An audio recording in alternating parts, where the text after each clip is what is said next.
aplikasi Zoom dan juga via akun YouTube dari Humas Kemendagri. Selamat siang dan selamat bergabung buat teman-teman semua. Dan juga selamat datang saya ucapkan kepada yang terhormat para narasumber kita pada siang hari ini. Di sebelah saya sudah ada Direktur Jenderal Bina Keuangan Daerah Kementerian Dalam Negeri, Bapak Muhammad Ardian. Selamat siang, Pak. Dan juga selamat siang kepada narasumber yang terhubung secara virtual, ada Wali Kota Bogor, Bapak Bima Arya. Selamat siang, Pak Bima. Ya. Apa kabar, Pak? Sehat, Pak? Baik, alhamdulillah baik. Alhamdulillah. Terima kasih, Pak, sudah bergabung bersama kita pada siang hari ini. Dan juga nanti akan bergabung bersama kita Gubernur Jawa Tengah, Bapak Ganjar Pranowo. Perkenalkan, saya Astri Megatari, saya akan memandu jalannya diskusi pada siang hari ini. Baik Bapak dan Ibu, serta rekan-rekan semua, pada siang yang cerah ini kita akan melakukan dialog interaktif ya Pak ya, dalam rangka membedah uang kas pemerintah daerah di perbankan. Nah sebelumnya mohon kepada rekan-rekan wartawan nanti yang ingin mengajukan pertanyaan, ini kalau secara langsung bisa ditanyakan langsung nanti pada sesi tanya jawab. Namun bagi rekan-rekan yang bergabung lewat virtual itu bisa ditulis di kolom chat. Baik, saya akan langsung memulai diskusi kita dan terlebih dahulu saya akan ke Bapak Dirjen Bina Keuangan terlebih dahulu. Pak Dirjen, ini kan Dirjen Bina Keuangan Daerah Kementerian Dalam Negeri memiliki wewenangan untuk melakukan pembinaan, pengawasan, dan juga fasilitasi atas penyelenggaraan pemerintahan daerah, khususnya di bidang pengelolaan keuangan daerah nih Pak. Berdasarkan pantauan Bapak selaku Dirjen Bina Keuangan Daerah, bagaimana kondisi tata kelola keuangan di daerah per September 2021 ini dan apa saja Pak yang menjadi catatan dari Kemendagri? Silakan. Baik, terima kasih Mbak Astri. Assalamualaikum warahmatullahi wabarakatuh. Selamat siang, salam dari kita semuanya. Om Swastiastu, Namo Buddhaya, salam kebajikan. Pertanyaan yang menarik Mbak Astri, bahwa ini pun juga seringkali ditanyakan oleh rekan-rekan media, sejauh mana sebenarnya upaya kami di Kemendagri untuk bisa melakukan pembinaan dan pengawasan. Perlu kami sampaikan terlebih dahulu bahwa sesuai arahan Bapak Mendagri, kami di keuangan daerah itu diminta melakukan analisa dan evaluasi, monitoring penyerapan APBD hari per hari. Bukan lagi bulan per bulan, minggu per minggu, tapi hari per hari.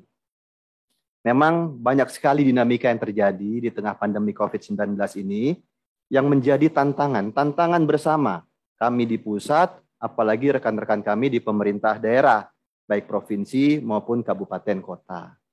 Nah, kalau kita cermati memang komposisi APBD di tahun anggaran 2021 ini sangat menarik, Matri.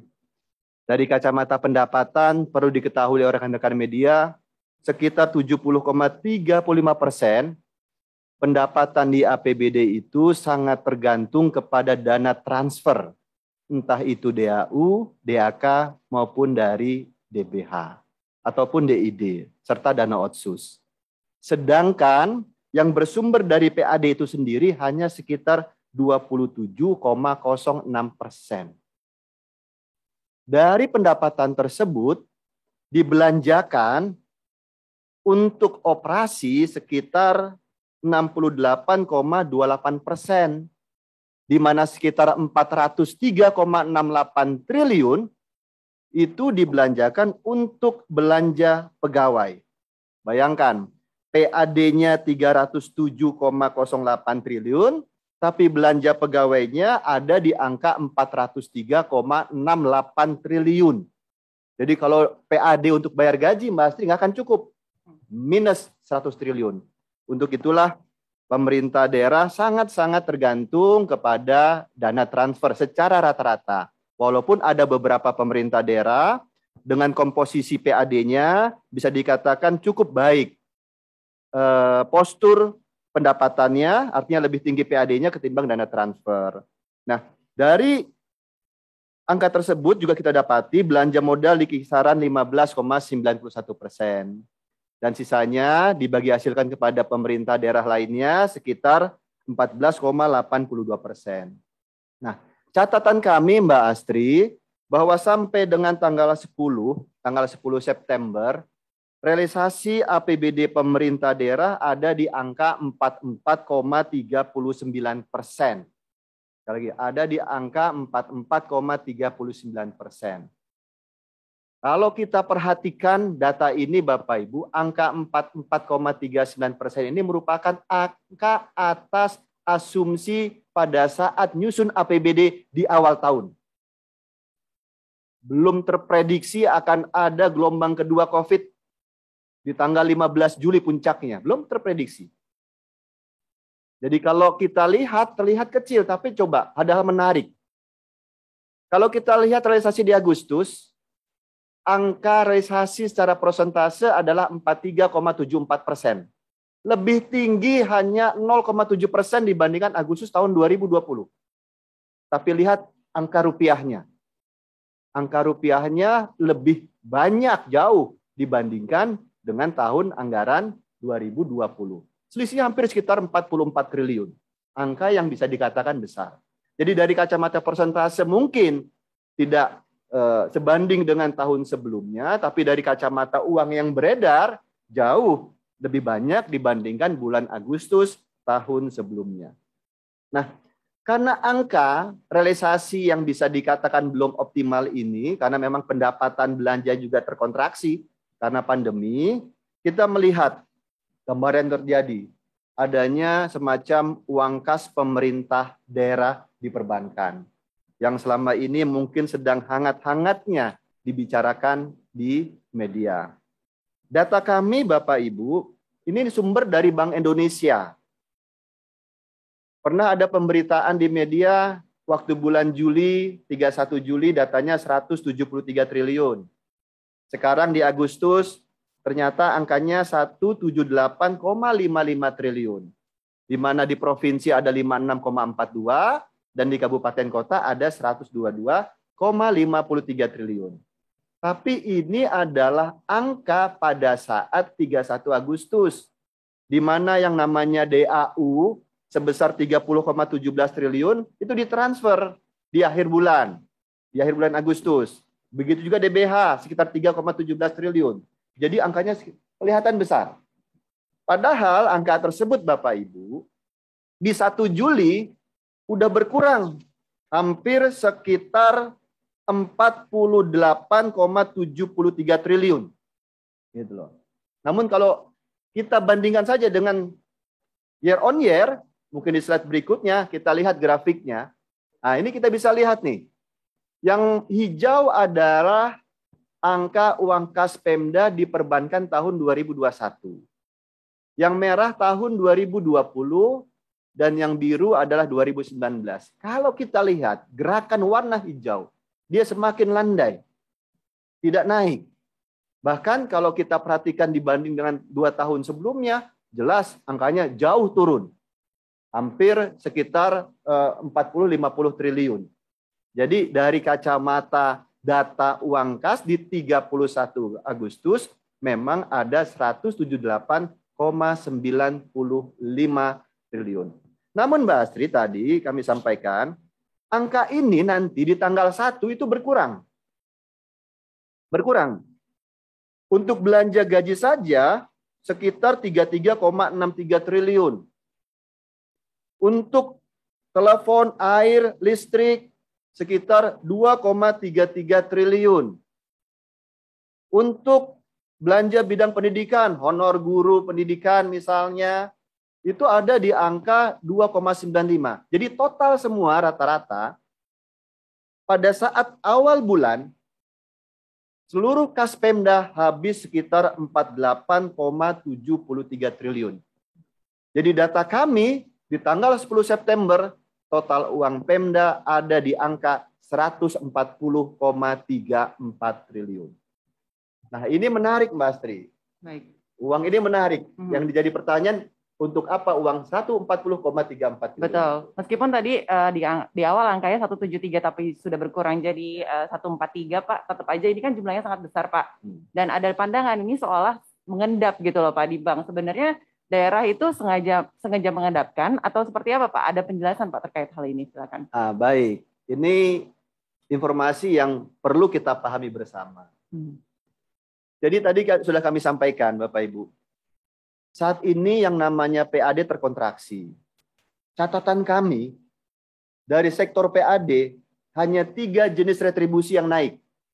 Retribusi pelayanan kesehatan, retribusi pelayanan pemakaman, dan retribusi pengendalian menara telekomunikasi. Sisanya semua turun. Pajak hotel, restoran turun.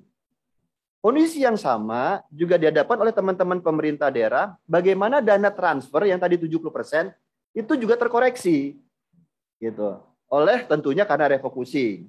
Terkoreksi, DAU-nya mulai dikurangi, bahkan di beberapa pemerintah daerah yang sebut saja mungkin belum lapor atau tidak tidak membuat APBD sesuai dengan mandatory spending, ditunda dulu DAU-nya. Nah, ini hal yang menarik bagi Pemda. Begitu Pemda ditahan atau ditunda pendapatannya, terkontraksi pajak retribusinya, mereka harus berpikir bagaimana bayar gajinya, bayar listrik, bayar pelayanan publik, kesehatan, pendidikan ke depan. Jadi kecenderungan Pemda memang, Mbak Astri, menahan belanja untuk sekitar 1-2 bulan ke depan. Karena tadi Pemda tidak bisa memprediksi bulan depan berapa uang yang masuk. Baik dari transfer maupun dari PAD. Jadi harus di-spare, disiapkan. Nah, pada saat disiapkan, terkesan Pemda menyimpan uang. Tidak menyimpan. Itu sudah ada peruntukannya. Tinggal momentum kapan dibayarkan. Nah, karena menyimpan ini, maka gini, kami di keuangan daerah itu membuat semacam kebijakan di Kemendagri dalam rangka manajemen kas, Pemda boleh mendepositokan. Artinya gini tadi, kita memforecasting nih, saat ini saya punya uang 50 triliun. Akan saya belanjakan 2 bulan ke depan. Maka menunggu uang ini dikeluarkan, kami atau Pemda boleh memindahkan dari rekening giro ke rekening deposito. Tapi tadi dalam rangka manajemen kas. Pada saat Pemda butuh, bahkan hari ini sekalipun langsung kontak, kembalikan uangnya, mau kita bayar, itu bisa. Jadi deposito atau tadi di perbankan itu dalam rangka manajemen kas. Karena memang uang yang masuk pasti ke perbankan, bukan cash and carry ditarik dari masyarakat atau diambil dari kantor pusat di Kementerian Keuangan. Kira-kira begitu gambarannya. Baik. Terima kasih Pak Dirjen yang sudah menjelaskan kepada kita bagaimana bahwa tadi dalam rangka manajemen kas bahwa hal tersebut sudah dibolehkan secara peraturan ya Pak ya. Baik. Oke, dan selanjutnya saya akan berlanjut kepada narasumber kita selanjutnya yaitu Wali Kota Bogor Bapak Bima Arya. Selamat siang. Selamat siang, Mbak. Baik Pak Wali, tadi kita sudah mendengarkan bersama nih Pak penjelasan dari Pak Dirjen. Tata kelola keuangan daerah dan bagaimana manajemen kas yang ada di daerah dan juga pantauan serta catatan dari Kementerian Dalam Negeri. Sebenarnya saya ingin lebih berdiskusi langsung dengan Pak Wali Kota nih terkait dengan bagaimana pengelolaan keuangan di Kota Bogor. Di catatan saya ada uang kas sebesar 501 M di Bogor ya Pak. Mungkin nanti Pak Wali Kota bisa menjelaskan kepada kita semua. Dana sebesar 501 M itu peruntukannya seperti apa saja, peruntukannya untuk apa saja dan juga strategi pemanfaatan dana tersebut hingga akhir tahun seperti apa sehingga kita dapat mendapatkan di sini proyeksi dan juga gambaran pengelolaan keuangan daerah terutama khususnya di Kota Bogor. Silakan Pak Bima. Terima kasih Mbak Asri, Pak Dirjen. Jadi ketika menyimak pernyataan dari Menteri Keuangan bahwa ada 190 triliun yang mengendap di daerah dan kemudian daerah ditegur diminta untuk segera mencairkan. Nah, saya kira ini harus diluruskan, harus dijelaskan karena kami di daerah ini kan berjuang mati-matian. Pertama untuk membuat APBD ini efisien, yang kedua pengelolaan APBD ini transparan. Yang ketiga juga terus mengenjot PAD kami gitu. Nah, jadi kalau ada pemberitaan seperti itu kan terkesan bukan saja kami tidak menyalurkan dari pusat, ya, tapi seolah-olah ada modus untuk memperbesar keuntungan ya di tengah kebutuhan-kebutuhan rakyat gitu. Nah, jadi yang pertama begini, Mbak Asri, setiap daerah itu kan memiliki kas, ya. yang disimpan di bank referensi, dalam hal ini bank daerah. Ini adalah tempat untuk menampung penerimaan daerah dan juga membayar seluruh pengeluaran daerah, gitu. Nah, ini di Kota Bogor hanya satu, jadi bank referensinya hanya satu, walaupun berdasarkan aturan ada PP 12 tahun 2019 terkait dengan pengelolaan keuangan daerah, yang di situ memungkinkan pemerintahan daerah untuk dapat mendepositokan atau melakukan investasi jangka pendek atas uang milik daerah yang untuk sementara belum digunakan. Ya, jadi beberapa daerah memang kemudian menurunkan itu dalam perkada, peraturan kepala daerah, payung hukumnya adalah PP 12 itu. Nah, tapi di Kota Bogor, kami hanya memiliki satu saja bank referensi ya untuk menampung itu, dan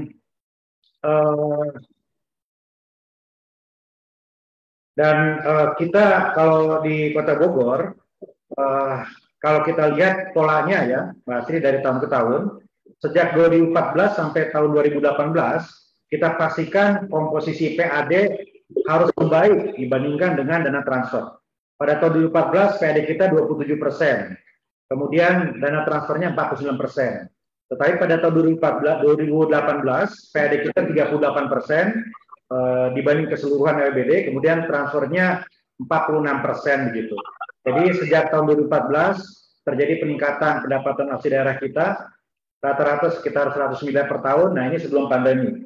Kemudian yang kedua, kita pastikan juga bahwa belanja langsung yang dibutuhkan oleh warga terkait dengan infrastruktur kebutuhan dasar, ini komposisinya harus lebih besar daripada belanja pegawai, operasional, dan lain-lain gitu. Ya, jadi dua prinsip itu yang berusaha kita perbaiki dari tahun ke tahun. Pertama adalah komposisi PAD yang terus digenjot. Kita nggak mau selamanya terus-menerus tergantung begitu dari transfer pusat. Dan yang kedua adalah komposisi antara alokasi belanja langsung dan tidak langsung begitu. Nah, tetapi kemudian memang di setiap daerah itu selalu saja ada silpa ya, ada silpa. Jadi ada sisa-sisa atau yang anggaran yang tidak terserap gitu. Kenapa silpa terjadi? Nah, inilah barangkali yang harus dijelaskan kepada publik. Ya, kenapa kemudian yang sudah direncanakan itu tidak digunakan? Apakah sengaja diindak? Saya kira begini penjelasannya. Yang pertama, bisa saja terjadi silpa atau banyak kelebihan begitu karena ada pelampauan penerimaan PAD gitu ya. Jadi kalau PAD-nya lebih dari target pasti masuknya lebih begitu. Seperti di Bogor pada tahun 2020 target PAD-nya 741 miliar, realisasinya 872 gitu. Kemudian yang kedua, silpa juga terjadi karena efisiensi dari belanja kegiatan. Artinya ada perbedaan antara yang direncanakan, kemudian terjadi proses penawaran, negosiasi, lelang, dan sebagainya. Ya, jadi ada angka-angka silpa yang dihasilkan dari itu. Kemudian juga silpa juga bisa terjadi karena adanya irma dana transfer dari pusat ya. Misalnya begini, ini juga sering terjadi. Ada anggaran yang dialokasikan oleh pusat, tetapi ini Pak Dijen sangat paham ya karena selalu menjadi isu. Juklak, juknis pelaksanaannya ini biasanya agak tidak sesuai dengan tahapan-tahapan kegiatannya sehingga tidak memungkinkan secara waktu untuk diserap. Nah, ini pun bisa menimbulkan silpa begitu. Nah, jadi di Kota Bogor itu yang terjadi. Nah, bagaimana cara mengatasi agar silpa ini, ada dua hal lagi yang perlu saya tambahkan terkait silpa. Silpa juga bisa disebabkan karena kurang salur dari pusat atau bantuan keuangan provinsi, itu terjadi di Kota Bogor, atau dana yang masuknya di akhir tahun begitu. Seperti kemarin atau tahun ini masuk dana PEN di akhir Desember begitu.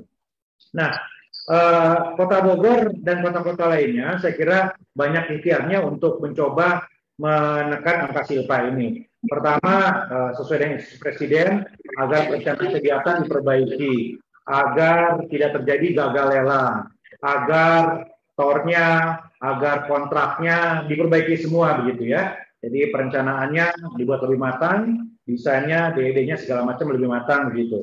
Nah, kemudian kedua, yang dilakukan di Kota Bogor juga adalah melakukan elektronisasi dari transaksi pembayaran kegiatan begitu. Jadi ada mekanisme host to host yang kami kembangkan secara integrated begitu, sehingga kita semua terbiasa untuk melakukan perencanaan dan transaksi secara elektronik begitu. Nah, jadi di Kota Bogor kita tidak melakukan penyimpanan uang di bank umum, itu tidak. Apalagi untuk mendapatkan keuntungan bunga, itu tidak begitu. Nah, sekarang bagaimana apabila ada seperti tadi disinggung sebetulnya oleh Pak Dirjen, ya, ada saldo kas di posisi saat ini untuk apa? Nah, kalau saat ini apabila ada saldo, nah ini akan digunakan untuk membiayai kegiatan-kegiatan yang akan dibayarkan pada periode akhir tahun ini, dari mulai September sampai bulan Desember di 2021 gitu. Sedangkan saldo kas daerah akhir tahun yang kemudian akan dihitung sebagai silpa tahun 2021 tahun 2022 itu akan digunakan untuk membiayai kegiatan-kegiatan yang bersifat wajib dan mengikat. Ya, Pak Dirjen sudah sampaikan tadi, seperti gaji ASN misalnya, kemudian beban listrik, air, ya, pengelolaan sampah, dan lain-lain begitu. Nah, jadi itu tetap akan digunakan ya. Jadi tidak mungkin secara sengaja disimpan untuk kemudian kita targetkan untuk mendapatkan bunga dari sana, tidak gitu. Nah, kami pun di Bogor terus menyempurnakan peningkatan koordinasi antar OPD, ya, ada coaching klinik, kemudian ada bimbingan teknis dalam hal pengadaan barang dan jasa, pengelolaan keuangan, pengawasan dan lain-lain ya. Jadi bahkan sertifikat pengadaan barang dan jasa ini juga kita jadikan sebagai salah satu syarat ya untuk kemudian diperlukan ketika menjalani proses promosi gitu. Ini untuk memastikan bahwa semuanya sesuai dengan perencanaan dan aturan begitu. Saya kira itu ya Pak Dirjen. Jadi pada intinya uang rakyat harus kembali ke rakyat, PAD kita harus sehat, tidak boleh tergantung dari pusat.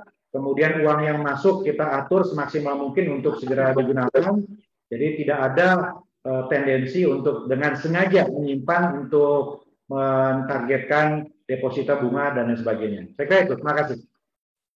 Oke, baik. Terima kasih atas penjelasan Pak Bima Arya selaku Wali Kota Bogor. Tadi kita sudah mendengarkan bersama penjelasan dari Pak Bima bahwa tadi terkait dengan uang kas yang disimpan di bank ini itu bukan artinya di bank umum yang kemudian bunganya dapat dimanfaatkan untuk kepentingan pribadi, tapi ini untuk kepentingan masyarakat dan juga dana-dana tersebut nanti digunakan sudah ada peruntukannya masing-masing seperti itu. Mungkin dari tanggapan terkait dengan pernyataan dari Pak Bima, silakan Pak. Baik, terima kasih. Nah, Pak Bima lah yang paham kondisi faktual yang ada di lapangan dan paham betul bagaimana dinamikanya. Kami pun juga memahami kondisi yang ada di Kota Bogor maupun pemerintah daerah lainnya. Dan saya sepakat sebenarnya dengan Pak Bima, sebenarnya tidak ada istilah diendapkan atau sengaja diendapkan. Ini hanya menunggu semacam tagihan terhadap pembayaran mungkin yang sifatnya kontraktual. Yang memang perlu menjadi pembelajaran bagi kita semuanya di pemerintah daerah adalah merubah perilaku atau budaya belanja untuk kegiatan yang sifatnya kontraktual. Kami mendorong nanti ke depan ini proses pengadaan barang dan jasa itu bisa dilakukan hari setelah rancangan Perda APBD ketok.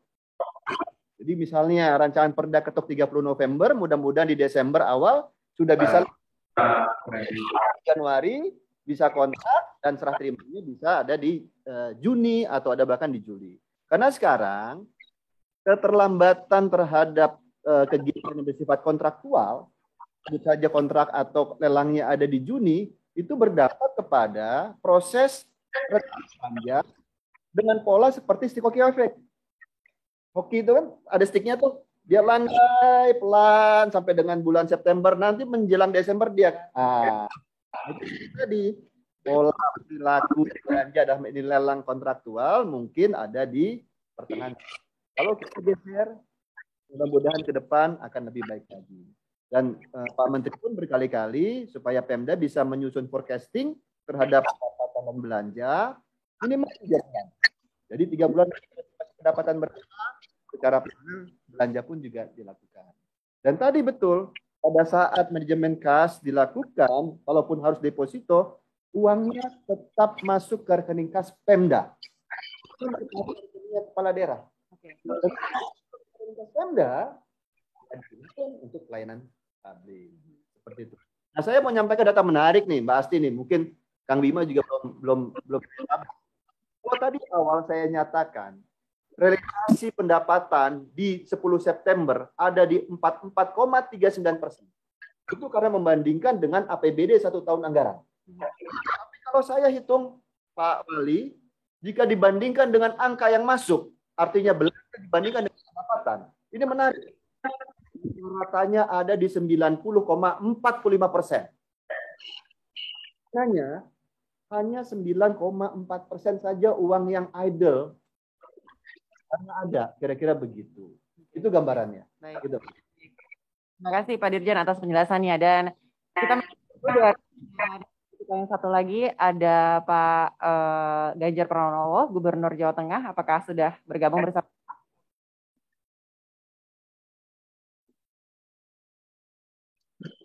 Oke, baik. Sambil kita menunggu Pak Ganjar Pranowo bergabung, saya akan membacakan pertanyaan terlebih dahulu yang sudah masuk ke kolom chat ya, Pak Dirjen. Izin dari Aulia, wartawan harian Pekanbaru.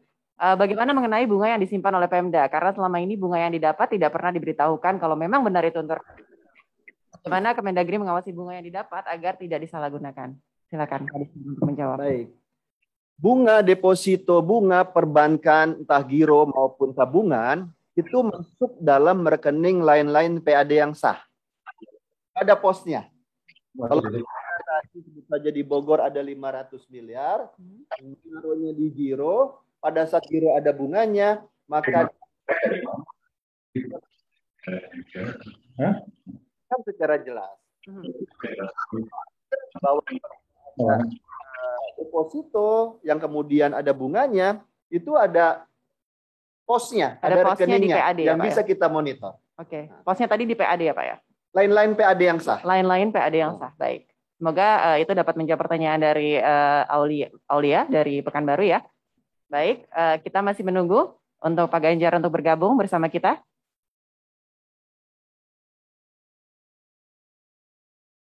Mungkin dari rekan-rekan wartawan yang ada di sini di hadir di Kemendagri ada yang mau bertanya, silakan.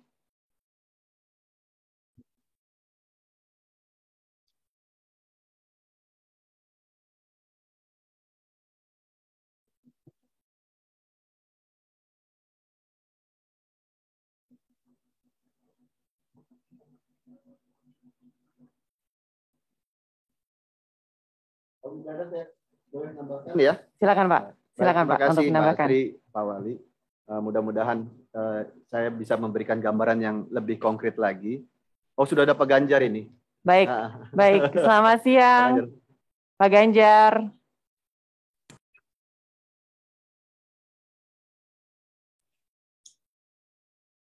Selamat siang. Selamat siang, wah Pak, ganteng banget nih Pak pakai belangkon sama. Oh, jangan gitu dong. Nanti kalau kamu bilang ganteng-ganteng, kita naksir gimana? Pak Dirjen, Kang Bima. Waduh, lama nggak bersua ini. Silakan, silakan. Terima kasih Pak Ganjar. Baik Pak, izin kami sudah melakukan diskusi terlebih dahulu. Tadi sudah ada Pak Dirjen Bina Keuangan Daerah dari Kemendagri, Bapak Muhammad Ardian, dan juga Wali Kota Bogor, Bapak Bima Arya, tadi sudah memberikan penjelasan nih Pak terkait materi diskusi kita pada siang hari ini. Nah sekarang saya akan langsung saja ke Pak Ganjar. Mohon maaf ya Pak ya, baru datang langsung saya todong nih Pak. Apa-apa. Baik Pak, untuk materi diskusi kita pada siang hari ini kan terkait dengan membedah uang kas pemerintah daerah di perbankan. Nah, menurut catatan saya di sini uang kas dari Provinsi Jawa Tengah ini yang ada di perbankan ini besarnya sekitar 3,1 triliun, Pak. Mohon dijelaskan, Pak, peruntukannya untuk uang kas dari Jawa Tengah ini untuk apa sih, Pak? Ya, terima kasih ya. Saya malah tidak tahu kalau duitnya itu ada 3, triliun. 3 sekian triliun itu sebenarnya duitnya seluruh provinsi, kabupaten, kota, provinsi, atau kemudian itu hanya duitnya provinsi saja, dan itu ditaruh di bank mana. Maka sebelum saya menjelaskan, Mbak, sebenarnya data-data seperti itu sumbernya dari mana sih? Boleh dijelaskan dulu nggak? Pak, izin. Dari Halo? data Indonesia, Pak. Ya. Data dari Bank Indonesia, Pak.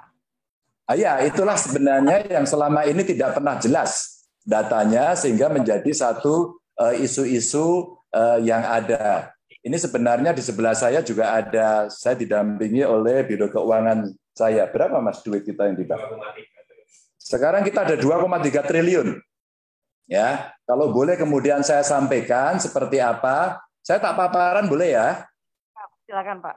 Oke, ya. Jadi sebenarnya cerita-cerita seperti ini yang menggelikan buat saya, menakutkan tidak, tapi menggelikan. Sehingga Pak Dirjen terima kasih membuat acara ini sehingga bisa menjadi clear apa yang ada. Next. Maka kalau kemudian dari dana, ini saya tampilkan angka-angka kami Bapak Ibu ya, Pak Dirjen, pendapatan kami yang betul tadi disampaikan tadi malam udah ngobrol. Dari 2019 ada 25,9 triliun, terus kemudian 2020 ada 28,3 triliun. Pendapatan aslinya dari 14 menjadi 15,9, dana perimbangannya 9 menjadi 12. Ini terus saja ya sambil penerimaan pengeluaran. Ini secara umum dari postur APBD di Jawa Tengah. Lanjut. Dan ini kita buatkan ringkasan-ringkasan mulai dari pendapatan, PAD, terus kemudian pendapatan dari transfer, lain-lain pendapatan yang sah. Ini angkanya sebenarnya tercatat dengan sangat baik. Lalu berikutnya, nah ini menjadi isu. Next.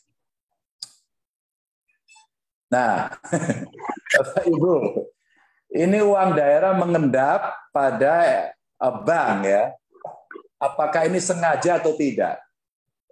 Sehingga uang daerah yang mengendap pada bank ini bukan kesengajaan, sebenarnya proses normal pengelolaan keuangan daerah saja. Memangnya kalau tidak di bank boleh nggak saya taruh di peti lemari besi begitu ya? Karena sesuai dengan Undang-Undang Nomor 1 tentang Perbendaharaan ini pasal 13 bahwa semua penerimaan dan pengeluaran daerah dilakukan melalui rekening kas umum daerah pada bank umum. Jadi semua masuk di sana. Dengan bercanda saya sampaikan Bapak Ibu, kalau memang kemudian serapannya cepat, boleh nggak ya gaji PNS Jawa Tengah saya bayarkan di bulan Januari selama 1 tahun. Oke? Biar kemudian tidak mengendap banyak-banyak gitu ya. Boleh nggak ya kemudian kita paksakan seluruh lelang-lelang kita itu, ya mereka begitu lelang langsung kita bayar, nggak usah pakai terminasi. Wah itu nanti lebih cepat lagi gitu ya. Namun demikian pada faktanya memang tidak demikian. Karena ada umpama nih ya, kita lelang, terus kemudian serapannya muncul, terus kemudian kita ada laporan berbayar. Sampai-sampai kemarin saya sampaikan begini, udah deh, itu mereka-mereka yang ingin, atau bukan ingin, mereka penyedia jasa yang mengerjakan itu, sekarang kita minta aja reportnya tiap bulan, berapa persen, terus dibayar terus, otomatis. Lapor, transfer, mekanis begitu. Kalau itu bisa dilakukan, dugaan saya ini akan bisa menjelaskan kepada publik apa yang terjadi. Sehingga rasa-rasanya memang data yang tidak sama itu harus kita lakukan clearance. Berikutnya, nah ini mengapa sih mengendap di bank begitu ya? Jadi pada awal tahun anggaran ya, pada RKUD yang sudah terdapat saldo mengendap berupa silpa tahun anggaran sebelumnya. Boleh dibanjakan nggak? Ya nggak dong. Pasti ini butuh persetujuan dengan Dewan kan, karena ada silpanya. Yang kedua, setiap hari pendapatan daerah masuk ke RKUD sehingga menambah saldo. Contoh, ya PAD kita lah, termasuk pajak-pajak yang masuk. Ya. Ketika kemudian pajak-pajak masuk, maka ini akan naik turun. Kapan penggunaannya sama, mengikuti kemudian kapan belanja itu memang harus dikeluarkan. Kemarin saya sudah mengaku dosa sama Pak Dirjen.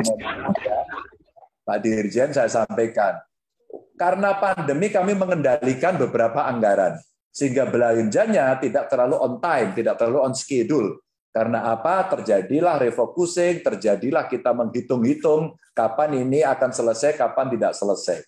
Maka pada saat serapan-serapannya di beberapa mata anggaran itu akhirnya agak terlambat. Itu saya sampaikan. Ya. Tapi apakah kemudian kami ini mencari bunga? Enggak sama sekali. Ya, bahwa ada target-target bunga yang diberikan oleh perda-perda, tentu itu bukan tujuan utama kita. Apalagi kemudian ada yang punya pikiran, wah ini bunganya diambil oleh kepala daerahnya. ya kayaknya sih suudonya berlebihan deh gitu ya. Ini yang ada. Yang ketiga kemudian uang yang sudah masuk di RKUD ini tidak dapat segera dikeluarkan atau digunakan untuk melakukan pembayaran belanja. Kenapa coba? Karena satu, pelaksanaan program kegiatan memerlukan proses dan jangka waktu. Ya. Bapak Ibu kadang-kadang kalau lelangnya harganya juga turun, maka duitnya pasti juga akan sisa di sana kan gitu. Pasti akan sisa. Atau mungkin waktunya juga berbeda-beda, maka akan sisa. Maka pada saat penanganan pandemi kemarin kami sempat ditegur juga oleh pusat, loh ini kok belanja untuk penanganan COVID-nya terlambat. Ya Pak, memang nggak dibelanjakan. Ya saya sebenarnya mau beli ambulan nih Pak. Saya mau beli mobil vaksinasi nih Pak, gitu ya. Saya mau beli reagen Pak ini, ya. Saya mau beli antigen ini Pak. Terus gimana? Kenapa tidak cepat? Loh kan kita kontrol ini kan. Ngontrolnya kan tidak beli sekali. Karena ini penyakitnya tidak pasti. Maka kita atur secara bertahap. Kira-kira sudah mau habis kita beli. Mau habis kita beli. Begitu kira-kira. Atau barangkali pada saat kita membeli ambulan, ternyata beli ambulan tidak seperti beli permen. Yang saat itu atau beli coklat, yang saat itu di toko ada, kita beli langsung ada. Ternyata mesti pesan. Nah, pada saat keterlambatan ini menjadi catatan, yang kemarin dikatakan itu menjadi sangat rigid sekali, ya kemudian ya sudah, kalau itu dilakukan penilaian dan itu salah, ya kami salah saja gitu. Makanya kemudian biar cepat diskusinya nggak kepanjangan gitu. Nah, itu yang terjadi. Berikutnya, sesuai dengan Undang-Undang Perbendaharaan di pasal 21 bahwa pembayaran atas beban APBN APBD, ya kami yang di D, tidak boleh dilakukan sebelum barang atau jasa diterima, tuh kan? Kadang-kadang ada yang terlambat, ya. Ada juga yang kita kontraknya dipotong, dihentikan gitu ya. Itu macam-macam. Itu ketentuan loh ya. Maka kalau saya sampaikan, boleh nggak ya progresnya dipaksain aja. Mereka penyedia jasa setiap bulan pokoknya laporan berapapun progresnya dibayar gitu. Jadi kalau progresnya 0 ya 0, kalau progresnya tinggi dibayar otomatis. Itu kalau bisa dilakukan. Lalu ada pembayaran yang dapat dilakukan mendahului prestasi hanya untuk pembayaran uang muka. Padahal Bapak Ibu tahu nggak? Banyak loh kontraktor besar itu nggak mau ngambil uang muka. Nggak mau dia. Karena dia memang modal kerjanya cukup kuat. Sehingga sebenarnya secara otomatis Bapak Ibu, ini penjelasan kami, uang daerah yang belum digunakan untuk melakukan pembayaran akan mengendap di bank. Itu yang ada. Berikutnya ya ini yang sering kali orang ngomong-ngomong, duitnya kemana? Diambil Pak Ganjar atau diambil Pak Bima Arya gitu ya kira-kira. Kemudian kita menjadi tertuduh gitu. Nah, penempatan uang daerah dalam bentuk deposito ini merupakan bagian dari manajemen kas saja sebenarnya. Dalam rangka apa? Untuk memanfaatkan idle cash ya, agar memberikan kontribusi yang lebih besar terhadap PAD dibanding hanya ditempatkan pada rekening giro. Dan biasanya kan ada ya kita tabungan-tabungan. Tabungan-tabungan itu Mama sekarang kita nabung pilkada gitu kan. Itu duitnya buat apa coba? Ayo kita mau taruh di mana? Uang itu duitnya benar-benar mengendap gitu. Gitu ya modelnya ini. Saya mau klarifikasi karena teknisnya kadang-kadang saya juga tidak hafal. Jadi waktu itu kita diskusi. Ya sudahlah kalau gitu nggak usah, taruh aja di giro. Oh deposito lebih bagus Pak. Ya kalau bisa mendapatkan pendapatan lebih bagus menurut saya juga akan lebih baik. Itu Bapak Ibu apa yang bisa kita jelaskan dari deposito yang ada. Berikutnya. Nah, ini ada beberapa kondisi yang menghambat pelaksanaan di APBD 2021. Ini in case yang beberapa tadi sudah saya ceritakan di depan. Satu, pengeluaran belanja diutamakan untuk yang produktif dalam penanganan pandemi. Yang produktif dulu nih. Nah, makanya kemudian yang sifatnya konsumtif kemarin kita tundain semuanya, gitu. Atau kemudian kita lakukan refocusing. Yang berikutnya adalah melakukan pengendalian belanja. Nah, pengendalian inilah yang saya katakan di awal tadi. Ada waktu, ada timingnya, ya kita mesti menghitung betul. Adanya potensi pendapatan tidak tercapai karena dampak. Maka kalau kemarin biasanya kita negosiasi dengan DPRD, diapasan pendapatannya tinggi sekali, begitu ya, agar pokirnya semua bisa terakomodasi. Tapi faktanya kan tidak, ya. Yang bayar pajak juga turun, gitu kan. BUMD juga turun, gitu kan. Ya, kecuali BUMD perbankan kita naik, Pak. Pak Dirjen kita laporkan ini bagus banget perbankannya. Tapi ya itu Pak, duitnya ngendon Pak malah. Sekarang kita mau dorong lagi, ayo dibelanjakan. Kreditnya ditambah lagi, kucurkan, panggil mereka debitur-debiturnya itu gitu. Nah, debiturnya wait and see. Karena dia melihat situasi seperti ini, dia takut juga nanti macet. Terus kemudian NPL-nya juga tinggi. Nah, ini potensi pendapatan tidak tercapai juga. Yang berikutnya adalah terbitnya 60 apa ini? Perpres, mohon maaf ini. Terbitnya Perpres 64 ya 2020, juga ada PMK 78 2020 tentang BPJS Bapak Ibu yang mengamanatkan pemerintah provinsi harus sharing ya kenaikan iuran BPJS sebesar 429 M. Angka ini saya berikan in case sekali lagi untuk Jawa Tengah, di mana kebutuhan tersebut belum dianggarkan dalam APBD murni 2021 karena regulasi tersebut terbit setelah proses RKPD selesai. Maka apa ya, kita cari-carilah, potong sana, potong sini, harus ada perubahan. Kemarin negosiasi dengan DPRD, wah perkelahian politik loh ya. Tarik ulur, interplay di sana sangat keras sekali. Maka nanti izin Pak Dirjen, kita akan segera mengirimkan APBD perubahan kita ke sana. Maka yang irasional mohon koreksinya, kasih ada catatan, tidak copy paste seperti biasanya, kasih catatan Pak. Biar kemudian kita jauh lebih efisien, kita siap untuk melaksanakan. Lalu ada kebijakan pemerintah pusat melakukan pengurangan dana transfer dan amanat refocusing untuk penyediaan dana penanganan COVID. Nah, ini kondisi kemudian kemarin kita harus merubah-rubah apa yang terjadi. Terakhir, nah ini. Terakhir kami punya catatan, Pak. Jadi ini saldo kas kita dari 2019 ke 2020. Saya buka semuanya angkanya agar semuanya bisa melototin bagaimana yang ada di Januari, bagaimana ada yang di Februari, terus ya, kalau baca saldonya ada yang di terakhir Pak, di kanan itu yang terjadi, terus kemudian Maret, April, terus catatan kita sampai dengan Agustus. Kita punya segitu. Nah, dari segitu itu, kemarin barusan ini ada Biro Keuangan saya, itu bantuan keuangan turunkan. Nah, ini sebentar lagi langsung kesedot habis ini. Langsung wood gitu.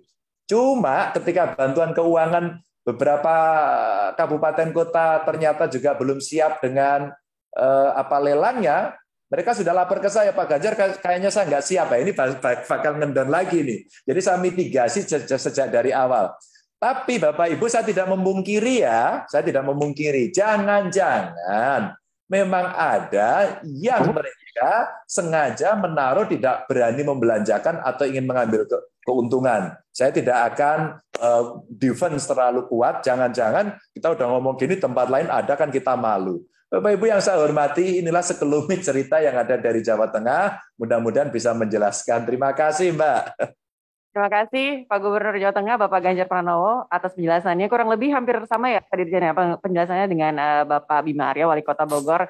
Mengapa mengendap di RKUD? Salah satunya tadi seperti yang Pak Ganjar jelaskan, pada awal tahun anggaran, pada RKUD sudah terdapat saldo mengendap berupa silpa tahun anggaran sebelumnya. Kemudian juga setiap hari pendapatan daerah masuk ke RKUD sehingga bisa menambah saldo. Lalu juga uang yang sudah masuk di RKUD tidak dapat segera dikeluarkan atau digunakan untuk pembayaran belanja dikarenakan beberapa hal. Dan salah satunya adalah pelaksanaan program kegiatan ini kan memerlukan proses dan juga jangka waktu ya Pak ya. Lalu juga tadi Pak Gub juga sudah menjelaskan kondisi-kondisi lain yang menghambat pelaksanaan APBD 2021.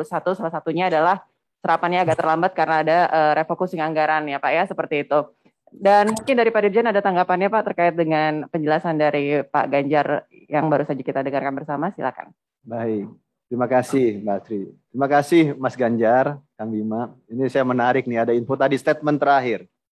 Khawatir ada kepala daerah yang sengaja mendepositokan untuk mendapatkan lain-lain PAD yang sah. Oh, izin Pak Gubernur, radar kami agak tinggi soal itu Pak Gubernur.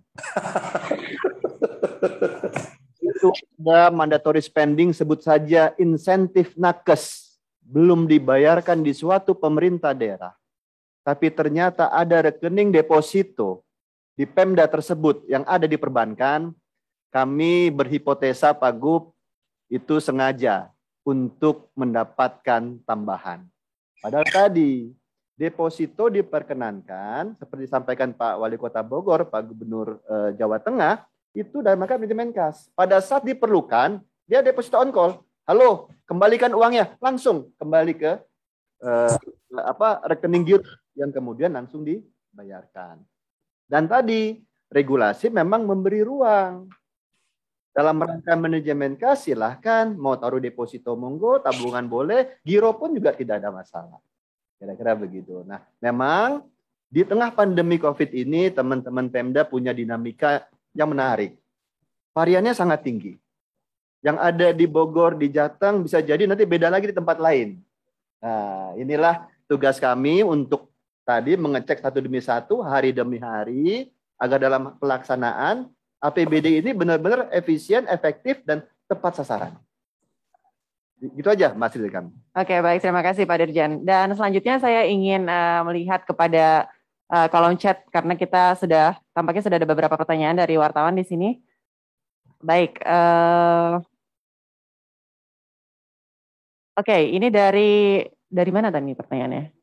Masih dari Aulia ya, dari Harian Pekanbaru. Apakah dalam penyimpanan uang di bank, Kemendagri atau pihak terkait tidak diberitahukan pihak Pemda mengenai bunga yang diperoleh dari bank? Karena tanpa ada pemberitahuan, bagaimana transparansi bisa diketahui? Silakan Pak Dirjen. Kalau transaksi perbankan itu sangat mudah di tracingnya, kecuali cash and carry. Jadi kalaupun tidak lapor ke kami di Kemendagri, jejaknya ada di perbankan. Dan pasti yang namanya bunga depositonya itu harus masuk ke rekening Pemda tersebut. Jadi tadi kalau ternyata deposito itu nggak kemana-mana, nggak lari ke rekeningnya Pak Bima Arya, nggak lari ke rekeningnya Pak Ganjar, nggak, baliknya ke rekening Kasumberah. Jadi pada saat di print namanya rincian detail, uang masuk itu akan terbaca berapa uang masuk yang bersumber dari bunga, entah itu giro, tabungan maupun deposito. Jadi tracing kalau itu ada di perbankan. Baik, terima kasih atas tanggapannya Pak Dirjen. Silakan teman-teman wartawan yang hadir di sini di Kemendagri, ada yang mau ditanyakan? Bertanya langsung. Ini juga saya mempersilakan kepada rekan-rekan yang yang menyaksikan lewat di YouTube juga bisa menanyakan lewat kolom chat. Silakan. Oke. Baik, tampaknya kalau misalnya sudah tidak ada lagi pertanyaan Pak dari rekan-rekan wartawan, artinya kita semua sudah jelas dan clear nih Pak terkait dengan isu yang kita bahas pada siang hari ini. Mungkin terakhir untuk penutup, silakan Pak, ada closing statement. Terima kasih. Sebelumnya saya ucapkan terima kasih kepada Pak Ganjar, kepada Pak Bima atas kehadirannya. Itu gambaran konkret yang sebenarnya terjadi di pemerintahan daerah. Tidak bisa saya ini dari kacamata Monas, tapi kita harus lihat bagaimana kondisi dan yang terjadi di daerah. Kami mungkin di pusat hanya melihat dari kacamata angka-angka Ganjar Pak Bima. Tapi dengan penjelasan lebih detail tadi dari Pak Ganjar dan Pak Bima, mudah-mudahan Pak Siapa itu ada yang tanya dari Pemalang? Enggak ada pendek. Yang sebenarnya terjadi di daerah. Jadi kalau ternyata ada yang menyampaikan informasi uang kas sekian, kita cek dulu. Tadi Pak Ganjar tanya, itu kapan? Datanya bagaimana? Sumbernya. Karena begitu kita membedah, tadi saya sampaikan di awal, pada saat laporannya adalah akhir bulan, per awal bulan uang sudah berkurang di Indonesia. Sekitar 43 triliun buat gaji dan tunjangannya. Jadi jangan terpaku kepada rekap di akhir bulan. Karena di bulan berikutnya di tanggal 1 sudah otomatis berkurang. Begitu, dan kami sangat berharap tadi pemerintah daerah di tengah pandemi COVID ini juga bisa mengejar proses realisasi APBD. Berkali-kali Pak Mendagri menegaskan bahwa realisasi APBD dianggap sebagai salah satu stimulus untuk bisa mempertahankan pertumbuhan ekonomi yang positif di kuartal ketiga. Untuk itu, terima kasih atas dukungan dari Provinsi Jawa Tengah maupun Kota Bogor yang selama ini selalu bersinergi untuk bisa mempercepat akselerasi terhadap penyerapan APBD. Terima kasih, Mbak Asti. Baik, terima kasih Pak Dirjen atas closing statement-nya, dan dengan demikian rekan-rekan wartawan berakhir pula dialog interaktif kita pada siang hari ini dengan tema membedah keuangan daerah.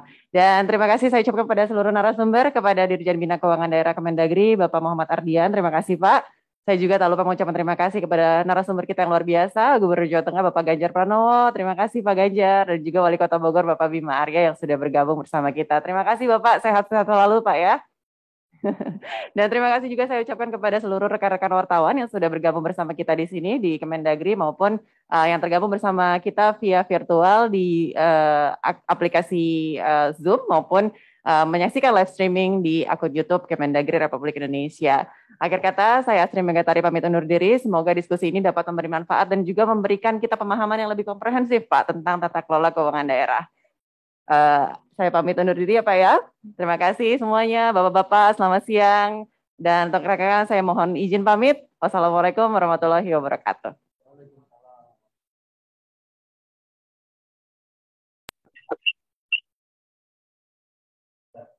Ya. Aku gambarin. Terima kasih, Pak Ganjar, Pak Bima. Kalau SIPDN-nya sudah bagus,